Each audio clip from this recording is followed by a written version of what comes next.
Dia omong orang gila terserah. Ternyata saya ngobrol sama semut, dia omong gila. Ada bapak angkat saya, "Di, kamu ini gila. Kapan-kapan kita ke rumah sakit jiwa?" Marah saya, Bang. Tiap saya ngambil air wudhu, saya ngingetin kejahatan saya. Nah, disitulah saya mohon ampunan. Ya Allah, saya ini benar-benar pengen diampuni.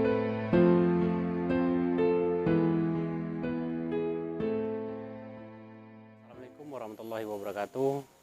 Salam sehat untuk kawan-kawan semua. Jadi kita hari ini mau coba ngobrol-ngobrol dengan Bang Nardi.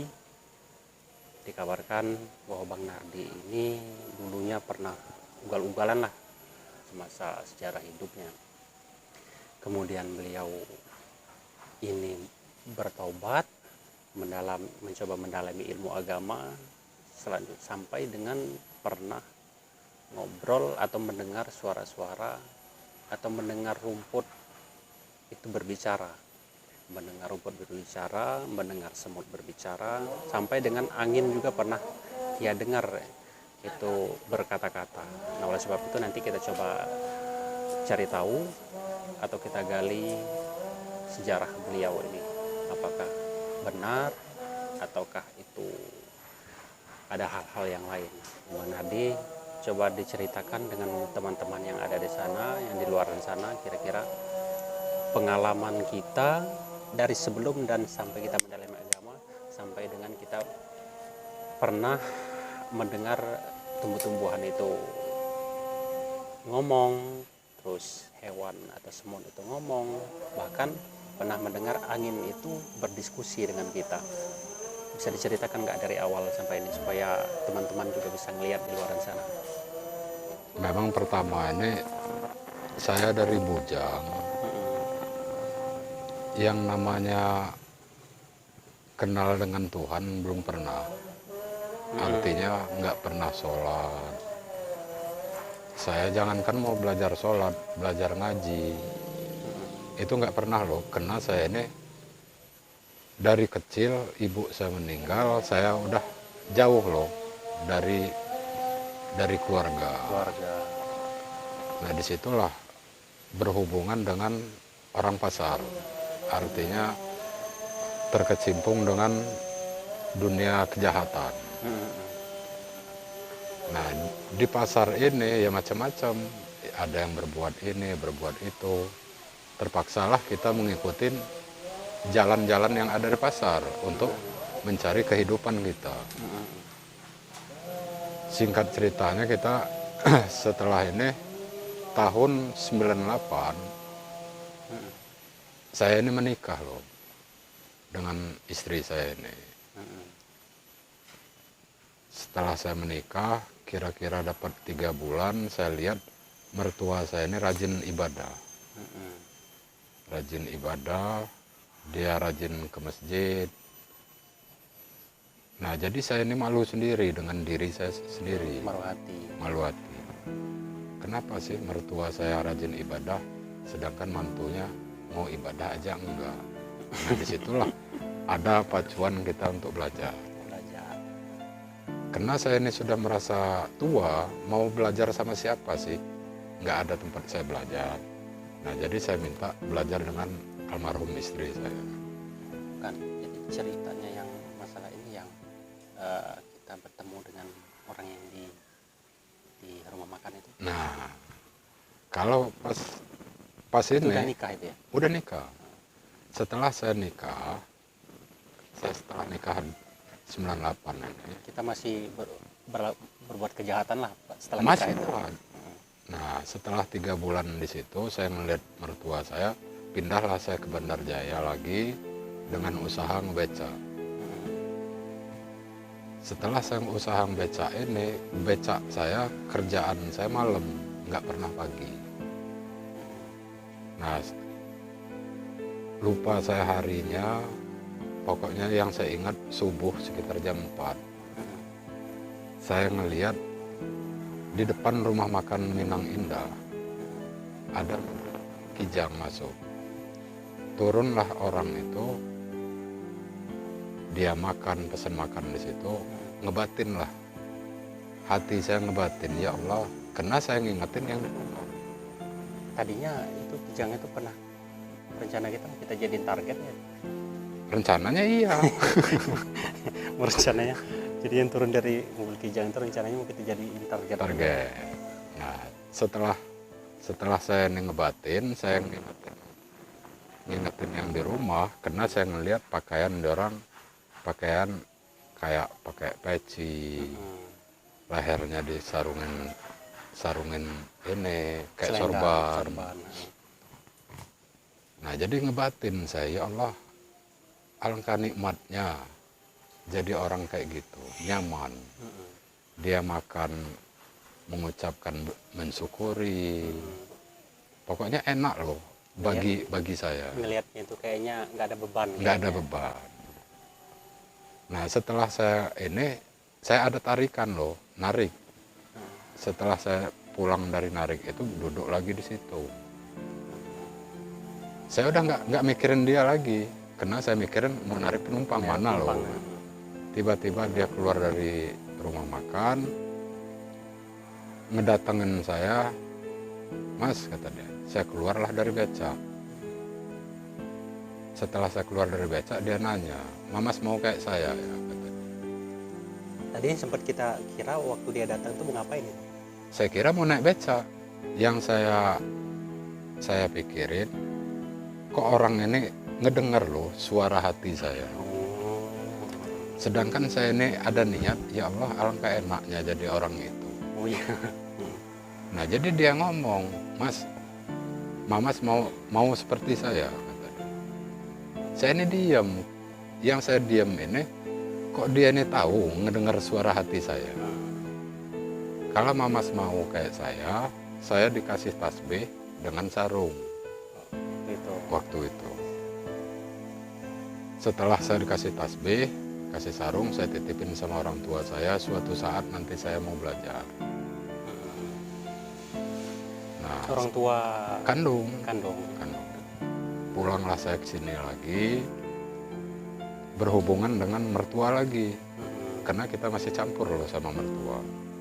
Maksudnya pulang ke sini ketataan. Ketataan Brno. Waktu kalau cerita pertama itu masih di Lampung Tengah. Ya, di Lampung Tengah. Ya, perjalanan kita di Lampung Tengah ini kan ya macam-macam kehidupan lah. Pulanglah saya ke sini, campur lagi sama mertua. Ini lagi Lampung Selatan, belum Pesawaran. Nah, disitulah saya ada niat, saya harus bisa, saya harus belajar. Nah, belajar saya sama istri saya udah dikasih bacaan, saya sudah ngapal. Belajarlah praktek sholat, cara berdiri, cara ruku, sujud, duduk. Nah, setelah saya udah ngerasa pintar, wah ini gampang. Udah ngerasa bisa. Ngerasa bisa, sombong. Ternyata kesombongan ini dibikin malu. Saya datang loh ke masjid, niat saya sholat Jumat. Sampai ini masjid, saya ini bangga karena saya bisa sholat. Duduk paling depan. Setelah duduk paling depan, ternyata bukan langsung sholat loh, dengerin orang khotbah. Orang khotbah dulu. Setelah dengar orang khotbah, kita ini kan nggak pernah duduk besila, nggak pernah duduk ini. Sekali duduk lama, keramlah kaki. Waktu mulai sholat Jumat, saya nggak bisa berdiri karena kaki saya keram. Jangankan mau berdiri, ngangkat kaki aja sakit. Nah, terus saya mulai berdiri karena ini saya gigit loh. Gigit? Saya gigit pakai kaki. Maksudnya jempol ini kita gigit pakai mulut. Karena nggak ada rasa loh. Setelah dia ada rasa kayak kesemutan, saya berdiri. Saya berdiri, ngerasa saya udah bisa berdiri. Setelah berdiri, nggak bisa ruku, nggak bisa ditekuk, masih keram itu tadi.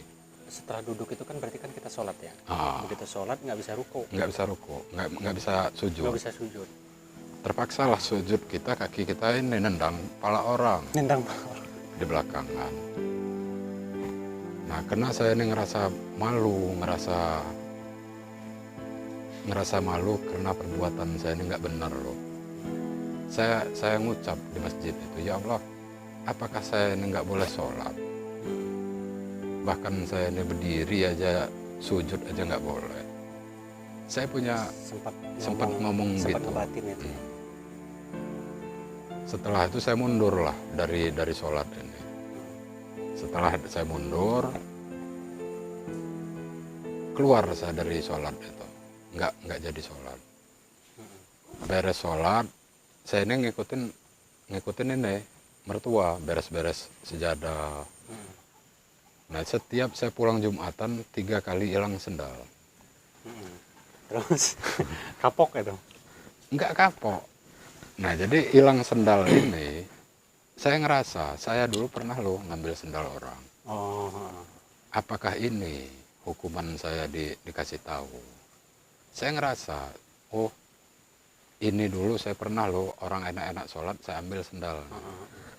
Nah, ternyata sendal saya sendiri diambil orang. Saya nggak marah, cuman yang saya marahin, kenapa saya dulu ngerjain itu. Oh, akhirnya kejadian itu justru mengingatkan kita Masa lalu. itu. Waktu kita berbuat jahat sama orang lain lah intinya itu ya. Oke, ngopi dulu. Nah, setelah itu Bang, dari situlah saya emosi sama diri saya sendiri. Kenapa sih saya sholat nggak bisa? Disitulah saya mulai belajar saya belajar sholat sendiri, jikiran sendiri. Karena saya ini ngerasa orang bodoh, saya ngerasa orang paling bersalah. Karena kejahatan saya dulu teringat loh. Setiap saya ngambil air wudhu, saya ngingetin kejahatan saya. Nah, disitulah saya mohon ampunan. Ya Allah, saya ini benar-benar pengen diampunin. Ternyata, karena saya ini orang bodoh, nggak ada guru. Mau saya bertanya sama siapa? Saya ini sebisanya saya. Saya bisa Fatihah, saya baca Fatihah. Saya bisa baca kulhu, saya baca kulhu. Nah, ternyata lama Itu yang ngajarin istri. sholatnya yang ngajarin istri. Tapi kalau bacaan-bacaan itu, Karena saya hafal cuma 2 itu aja. cuma Dulu. 2 itu yang hafal. Yang apa? Tapi pernah ngaji kecil. Kecilnya pernah ngaji ya, karena kita ngajiin orang nakal, berangkat ngaji Ya. nggak tahu main. Ya hasilnya itu kita nggak ada ilmu untuk ngaji. Jadi selama sholat itu hanya menggunakan 2 bacaan itu berarti. 2 bacaan, Apa itu bacaannya? Al-Fatihah sama kulhu. Sama kulhu. Nah, setelah saya ditanya istri saya, coba kamu jadi imam. Bingung. Imam ini yang kayak mana? Nah, disitulah saya bersyukur juga saya dapat istri. Dia bisa ngarahin saya, begitu juga saya bisa ngarahin dia. Disitulah saya belajar. 1 minggu, kejadian 1 minggu, 2008, bulannya saya lupa, pokoknya 2008 1 suro. Nah, sebelum 1 suro, 1 minggu ke bawah, 1 Muharram, 1 minggu ke bawah, saya ini kayak orang gila, kata orang. Tetapi saya sadar loh, saya setiap hari saya kerja nyari duit untuk anak, istri. Ya anak saya perlu makan, istri saya perlu makan, saya harus bekerja. Berarti sempat dicap sama orang lingkungan, Gila, bahkan sama mungkin saudara sendiri gila. gila. Bahkan kakak ipar saya, adik ipar saya, Nardi gila, diponis. Pernah bilang gila ya? Gila. Kenapa dia omong gila? saya sempat marah loh. Kenapa saya harus marah? Saya nggak ngerasa gila, saya diomong gila. Dituduh gila. Nah, dituduh gila. Kenapa kok kamu orang ngomong saya gila? Ya kamu ngomong rumput ngomong. Nah disitulah saya ini mau ngomong sama siapa yang harus percaya sama saya.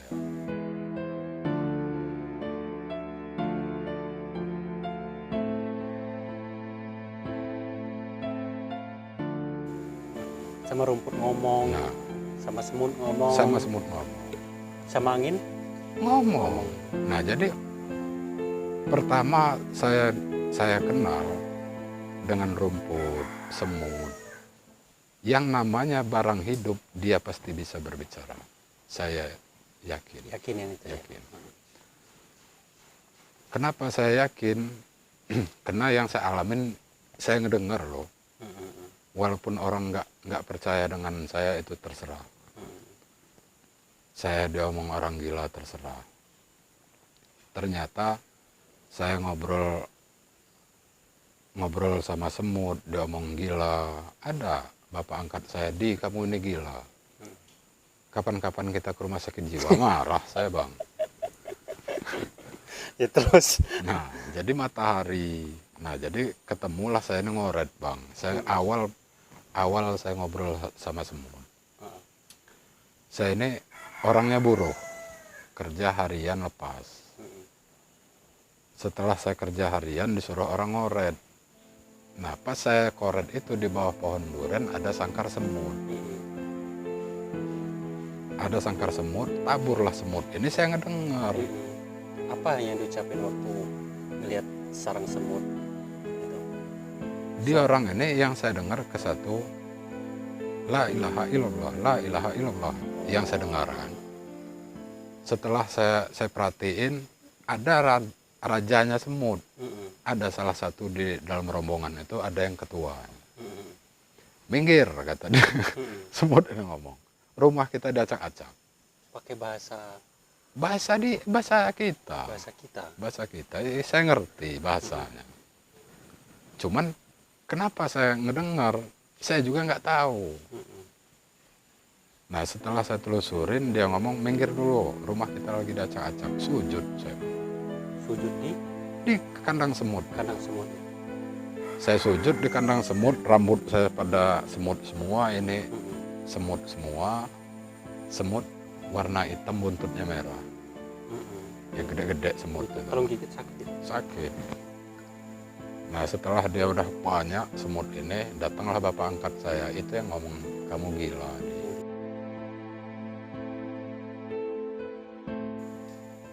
Nanti kalau kita ada rezeki kita ke rumah sakit jiwa. Ya ternyata saya marah loh. Ya sudah. Kalau ngikutin secara ini visual, secara nyata ya memang mungkin tuduhan orang itu pasti ya orang ngelantur nih, mesti gila ya. Benar. Kalau orang nggak ngelihat ke lebih dalam dari itu. Nah terus apa itu lanjutannya setelah kita lihat semua? Setelah itu saya sujud sama semut, rumputlah ngomong. Rumput ngomong. Ngomong. Apa itu? Dia ngomong apa itu rumput itu? Yang rumput ngomong, alangkah tega kamu, kata dia. Sedangkan yang menghidupkan saya bukan kamu, tetapi yang mematikan saya kamu. Yang seharusnya yang menghidupkan saya, dia pula yang mematikan saya. Maksudnya setelah semut, rumput ngomong? Ngomong, karena dia kenapa rumput ini ngomong? Oh, kena koret? Kena koret itu tadi. Oh. Kena koret tadi. Ada yang, ya namanya kayak kita ngelihat orang sakit bang. Kalau dia udah rubuh, tapi akarnya masih nempel di tanah loh. Masih ada ininya. Dia ngomong, sedangkan saya ini hidupnya karena Tuhan, matinya harus karena Tuhan. Jadi kayak mana saya ini? Saya marah. Yang saya marah sama diri saya. Saya nyari nafkah untuk anak istri saya. Sedangkan kita nyari nafkah ngoret. Sedangkan kamu orang ngomong saya ngebunuh kamu orang. apakah saya ini nggak boleh kerja? Siapa yang mau ngasih saya makan? Saya tuntut kayak gitu, rumput. Kita kan punya tata cara. Nah, makanya saya dikasih tata cara dengan dia. Setiap perbuatan kamu ucapin innalillahi wa inna ilaihi raji'un. Setiap kita mau Bekerja. itu, setiap kita mau bekerja dan membunuh makhluk hidup ataupun benda hidup. Iya. Innalillahi wa inna ilaihi raji'un. Sebab dikatakan semua datangnya dari Allah, semua pula kembali kepada Allah. Dia ngomong kayak gitu. Sebab saya ini mau pulang juga loh. Tapi kalau saya disuruh pulang-pulang aja nggak tahu tempat mau kemana. Nah terus kalau sama angin gimana itu ceritanya? Pas sama angin sekitar habis lohor ini kan pulang, Bang. Ini udah berganti hari loh. Udah berganti hari, nggak satu hari ini saya ngobrol dengan dia orang. Nah jadi berganti hari saya ini pulang sekitar jam 9. Saya ini ngerasa saya harus pulang loh. Pulanglah saya sampai rumah bingung kenapa saya harus pulang. Ternyata saya pulang cuma ngambil air wudhu aja. Habis saya ngambil air wudhu, saya izin lagi sama istri saya mau kerja. Setelah saya keluar dari rumah, ada suara tapi nggak ada orang. Assalamualaikum, assalamualaikum. Saya nggak ngejawab karena saya nggak ngelihat orang. Assalamualaikum, kata dia. Saya angin, kata dia. Nah, kata saya, kalau angin kok bisa ngomong. Saya asli gila ini. Saya ngerasa gila karena dia ngomong saya angin. Aduh, gila saya, kata saya itu. Ya sudah. Karena saya nggak percaya dia itu angin. Kalau kamu angin, mana bentuk kamu? Kalau kamu nggak percaya dengan saya angin, nanti jam 3:15 saya lewat sini, saya jatuhin pelepah kelapa. Ada pelepah kelapa, kata dia, ini nanti jatuh. Dia berbicara, cuman ini saya ngeliat loh. Ke kelapa ya? Ke kelapa. Nunjukin bahwa pelepah kelapa ini kan lagi hijau. Lagi hijau. Lagi pendek dia kan. Nanti saya lewat sini bawa rombongan. Nah gila saya. Sampai saya mau meyakinkan apa benar dia ini angin, saya dudukin kakak ipar saya. Kak, kita pulang dulu. Kenapa? Anginmu datang. Nah gila kamu dia. Terus? Ya sudah, kata saya. Supaya meyakinkan saya gila apa enggak, kita sama-sama duduk, Kak. Apa angin ini bohong, apa saya yang gila? Jam 3:15 kita tunggu. Sampai dia nggak mau, karena dia ngerasa saya gila. Udahlah deh, kayak nggak dianggap gitu, Bang. Kakak ipar kandung kakak istri saya, kandung. Sampai saya nangis, ya Allah, sama siapa yang harus saya ceritain supaya orang percaya? Nah ternyata jam 3:15 kami tunggu pakai jam detik, Bang. Jam angka tuh. Jam angka ya? Nah, jam klip lah. ya klip. Pas jam 3, ya digital. Pas jam 3:15 nggak lewat angin. Nggak lewat, aduh gila bener saya. Saya ngerasa gila. Aduh, gila benar. Udah jam 3:15 pas. Angin nggak datang? Nggak datang. Berganti jam 3:14 baru dia nongol. Angin. Nyata, Bang. Saya kalau... Tadi dijanjiin jam 3 lewat 15 menit. 15 menit. Dia datangnya jam 3:15, cuman masuk ke 14. Berubah. Masuk ke 16. Masuk ke 16. Nah, pas dia berganti 16,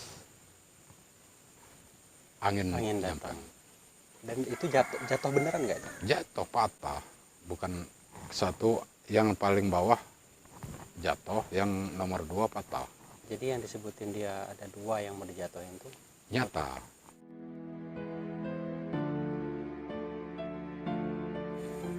pikiran saya ini berjalan di dalam apa ya, kalau yang saya rasain ini Bang, setiap saya berzikir saya ini ngilang. Artinya ngilang, saya lupa sama badan saya.